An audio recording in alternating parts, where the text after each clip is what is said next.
Okey, Pasir Tumbuh kita siap dah hantar kuih. Sekarang ni kita menuju ke Kuban Kerian.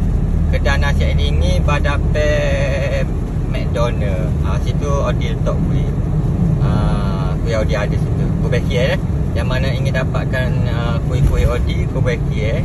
Pasir Tumbuh yang mana nampak view, yang mana nampak video ni, Pasir Tumbuh ada. So pagi kita menuju ke Kubagi. Semoga dipermudahkan segala urusan dan agak banyak yang habis lah. Biasalah bisnes kuih ni kita kadang-kadang kita letak, kita kena guna modal kita dulu lah. Mana kita letak kuih ni, esok baru kita nguti apa semua. Panggil menggunakan modal dahulu. Kalau habis alhamdulillah, kalau tak habis alhamdulillah juga. Tuhan bagi rezeki ni, orang kata sikit atau banyak kita kena sentiasa bersyukur ke apa yang kita buat. Rezeki ni kita kena bersyukur semualah. Banyak ataupun sikit sentiasa bersyukur atas kenikmatan yang Allah bagi. Rajin usaha tawakal, insya-Allah akan dapat ganjarannya. Yang penting usaha. Jangan kita rasa malah.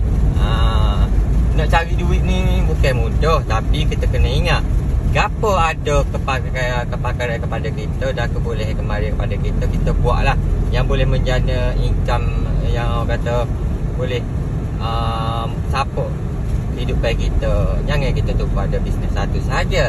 Macam dia buat kuih lagi, jualnya orang lagi. Orang kata dua dalam satu bisnes, dua-dua bergerak. Alhamdulillah, bersyukur atas ilahi kerana Allah bagi audit kemahiran dia pandai buat kuih apa semua.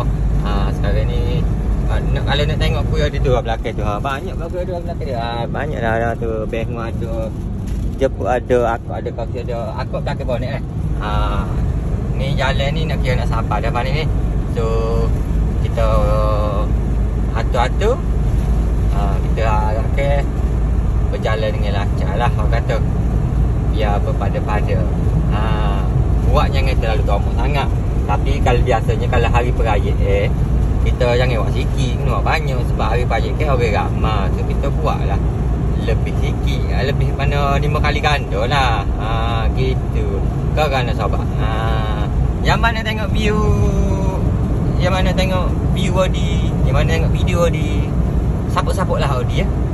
Kuih Odi terpaling sedap di Kelantan ya. Paling lembut, paling gebu, paling gebu. Ya, terbaik sekali. Ya, zas. Ni jalan Kubekian ni, jalan menuju nampak.